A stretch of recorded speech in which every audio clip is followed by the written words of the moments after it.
शरद गुट के नेता जितेंद्र आवाड के खिलाफ पुणे में एफआईआर दर्ज। पुणे बीजेपी चीफ धीरज घाटे ने एफआईआर दर्ज कराई।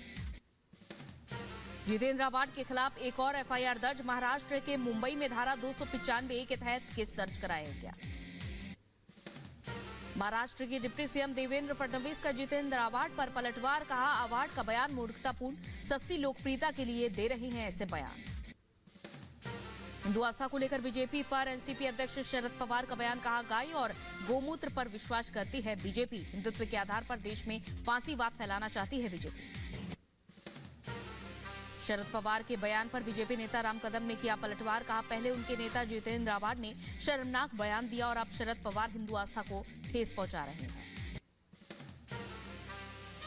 श्रीमान शरद पवार जी, आपका यह बयान और आपके चेले का बयान यह स्पष्ट करता है कि आप घोर हिंदू विरोधी हो। सीबीआई नेता डी राजा ने भी ईडी के एक्शन पर सवाल उठाए। कहा, केंद्र सरकार विपक्षी नेताओं के खिलाफ कर रही है एजेंसियों का इस्तेमाल।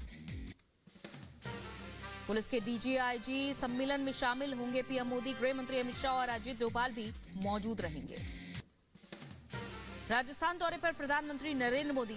जयपुर में बीजेपी दफ्तर में पदाधिकारियों और नए विधायकों से मुलाकात की। राजस्थान सरकार का बड़ा फैसला, इंदिरा रसोई का नाम किया अन्नपूर्णा रसोई।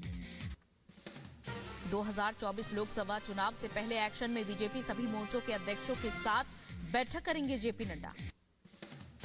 आज हरियाणा दौरे पर रहेंगे बीजेपी के राष्ट्रीय अध्यक्ष जेपी नड्डा। दोपहर 12 बजे पंचकुला में रोड शो करेंगे।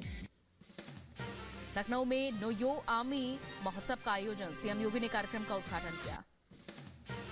सीएम योगी आदित्यनाथ का गोरखपुर का दौरा। करीब 6.5 करोड़ की विकास परियोजनाओं की रखेंगे आधारशिला। 2024 लोकसभा चुनाव की तैयारियों में जुटे महाराष्ट्र के सीएम एकनाथ शिंदे 48 संसदीय सीटों का दौरा करेंगे।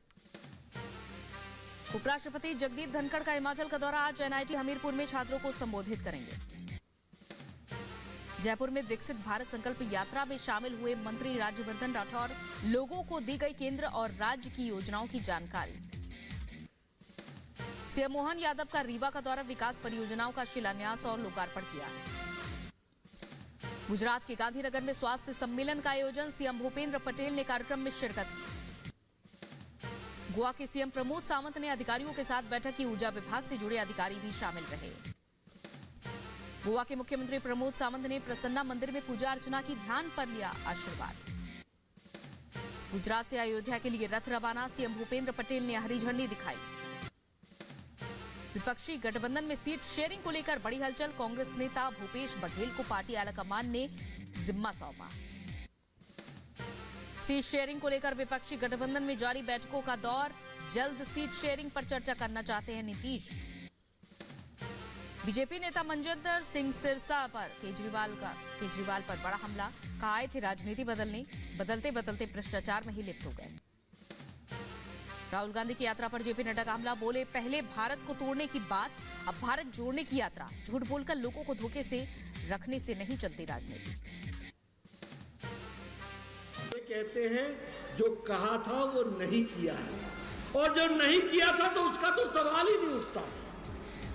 ये इस तरीके से लोगों को धोखा देना, गुमराह करना और उनके अधिकारों को एक तरीके से छीनने का काम ये करते हैं।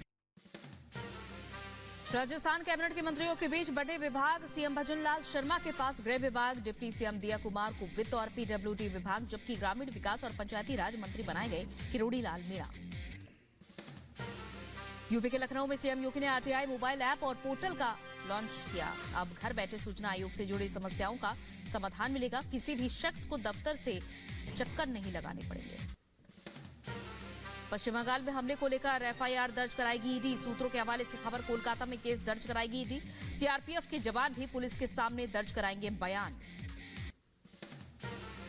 पश्चिम बंगाल में हुए हमले को लेकर ईडी का बड़ा बयान। कहा, 800 से 1000 की संख्या में आए लोगों ने जानलेवा हमला किया। ईंट पत्थर और लाठियां लेकर आए थे हमलावर। 3 अधिकारी गंभीर रूप से घायल।